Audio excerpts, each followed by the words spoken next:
வணக்கம். புது கவிதையில் ராமாயணம், லக்ஷ்மியின் கம்ப ராமாயணம்.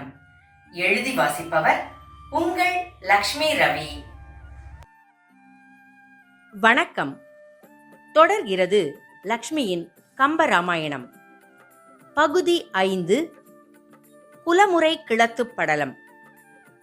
இது ராமபிரானுடைய வம்ச பரம்பரையை பற்றி விஸ்வாமித்ர முனிவர் ஜனக மகாராஜனுக்கு எடுத்து கூறிய வரலாற்றை கூறுவதாகும். முடிச்சனகன் பெருவேள்வி முடித்திட்டார், இடிக்குரலில் முரசெங்கும் ஒலித்ததுவாம். சந்திரன் தோய் மண்டபத்தின் ஆசனத்தில் இந்திரன் போல் மிதிலை மன்னர் வீற்றிருந்தார். முனிவரோடு ராமனையும் இளவலையும் உபசரித்து தனதருகில் அமர்த்திக் கொண்டார். உயர் குலத்து மைந்தர்களின் முகம் நோக்கி இவர் யாவர் உரைத்திடுமின் எனக் கேட்டார். பெருந்தகைமை தசரதனின் புதல்வர் இவர், விருந்தினராய் நும்வேள்வி காண வந்தார். அரிதான உன் வில்லும் காண உள்ளார், அவர் குலம் பற்றி கூறிடுவேன் கேள் நீ என்றார். சூரிய வம்சத்து முதல் புதல்வன் மனு, தசரதன் ஈராய் 17. அயோத்தி மன்னன் தசரதனை அறியாதார் அவனியிலே எவருண்டு? மறை 4 அனையர்களாய் அவன் மகன் 4 பெற்றுவிட்டான். அருமைந்தர் பெருமையினை எடுத்துரைத்தல் எளிமையில்லை. ஞானப்பிதா வசிட்ட முனி மறைக்கலையை பயிற்றுவித்தார். வில் வாழ் ஈட்டி எனும் வித்தையிலே தேர்ச்சி தந்தார். எம் வேள்விக்கிடையூராம் அரக்கர்களை அழித்தகற்ற என்னுடனே அழைத்து வந்தேன். அரிதான படைக்கலன்கள் பல ஈந்தேன். ஈதிவனின் வரலாறும் புயவலியும் என்றுரைத்தார். கார்முகப் படலம். கார்முகம் என்பது வில் எனப்படுகிறது. கார்முகத்தை பற்றி கூறும் படலம் என விரிகிறது. ராமபிரான் சிவதனுசை எடுத்து வளைத்து நாணேற்றி முறியும் படலம் இது. முற்றும் செவிமடுத்த ஜனகன் சொன்னான், தோற்றவனானேனோ மாயவில்லிற்கு என்றிருந்தேன். நானேற்றிடுவான் இவனெனில் இடர் கடப்பேன். நான் ஏற்றவனை ஏற்றிடுவாள் எம் நங்கை.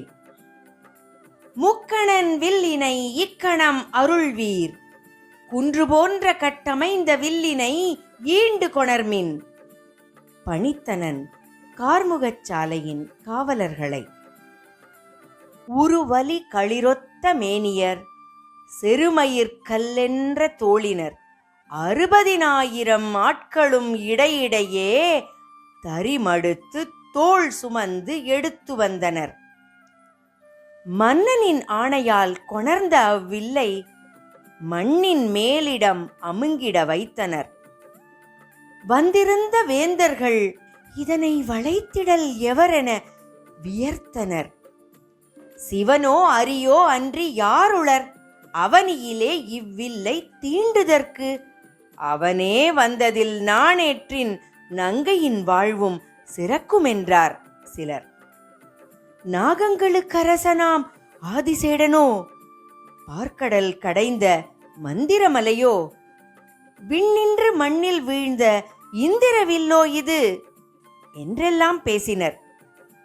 மணவாளன் தேர்வுக்கு பணயமாய் வில் வைத்த மதிகெட்ட மன்னருண்டோ? இப்பிறப்பில் நாணேற்ற தக்கவன் உளனோ? முடித்தலும் கூடுமோ, கன்னியும் காண்பளோ? இவ்வில்லில் நின்று புறப்படும் அம்புக்கு இலக்கெதுவும் உண்டோ? திருமாலே வந்திதை வளைப்பானோ? விதி செய்த சதிதுவோ?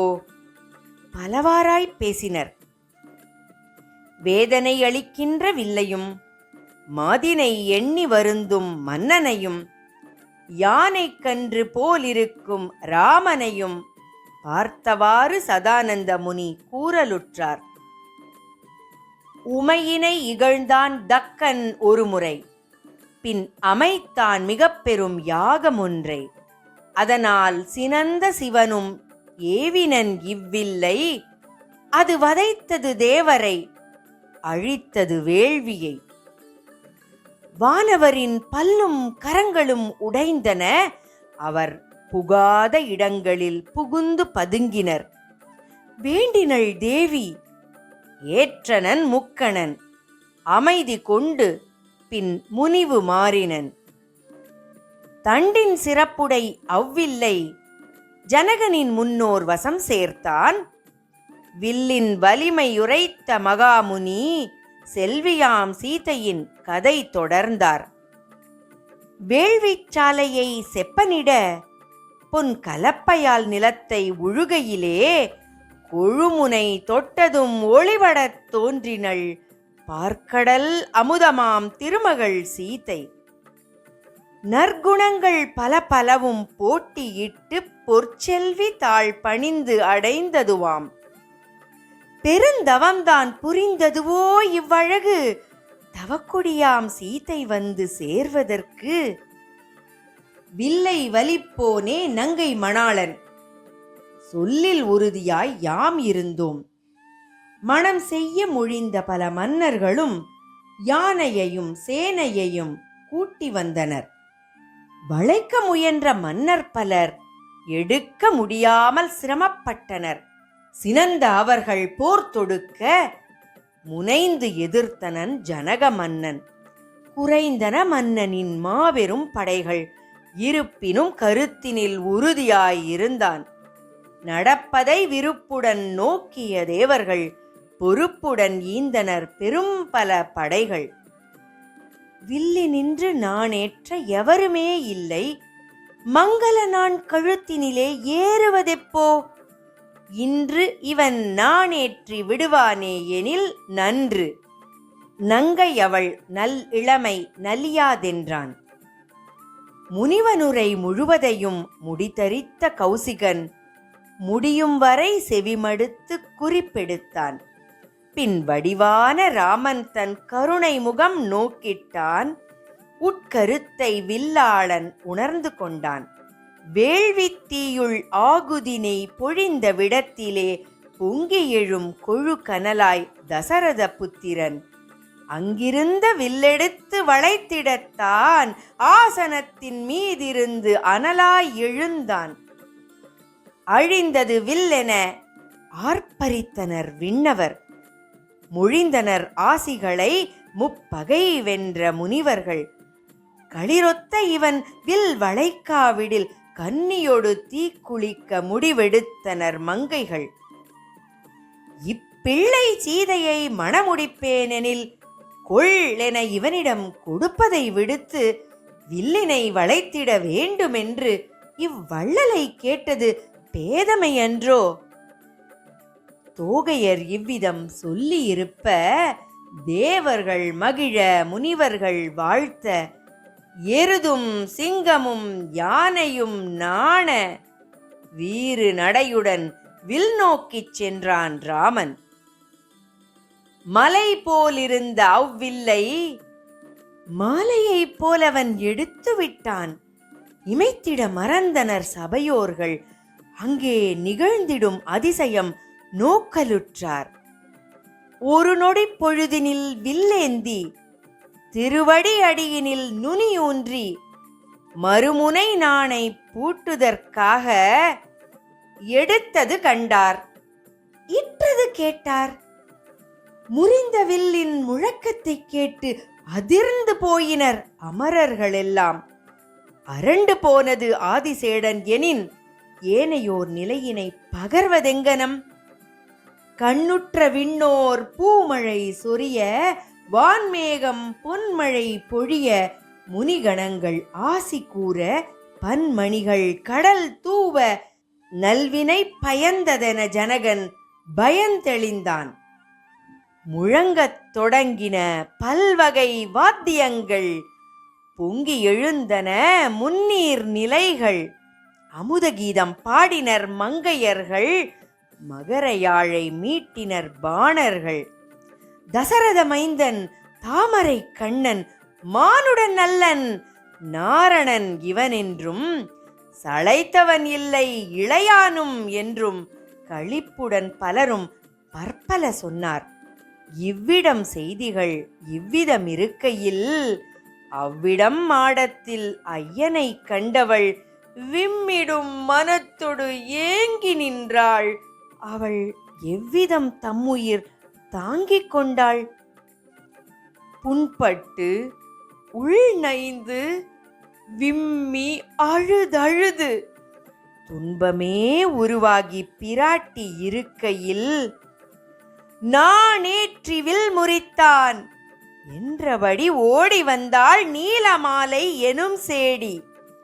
வந்தவள் அடிவணங்கி பணிந்திடாமல் அந்தமில்லா உவகையால் கொண்டாடி நின்றாள்.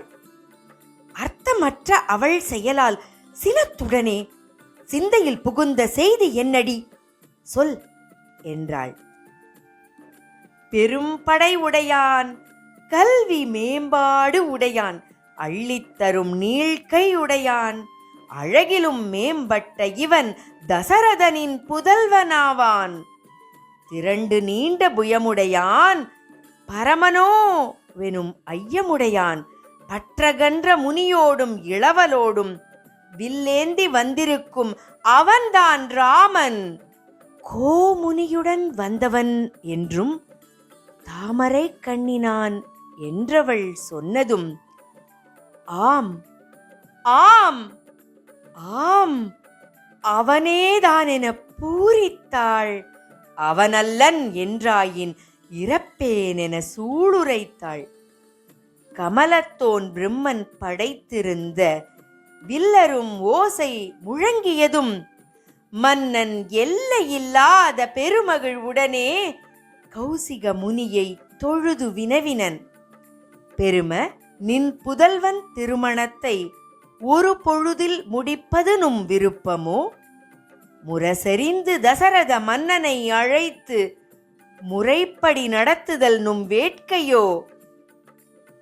கரை புரண்ட உவகை கொண்டார் கோமுனிவர். தசரதனும் உடனிருந்து நடத்துதலே சரியாகும், நடந்தவற்றைச் சொல்லுதலே முறையாகும் என்ன ஓலையும் தூதும் அயோத்திக்கு போயின. இத்துடன் பகுதி 5 நிறைவு பெறுகிறது. காத்திருங்கள், தொடர்ந்து பகுதி 6 எழுச்சி படலம் தொடர்ந்து வரும்.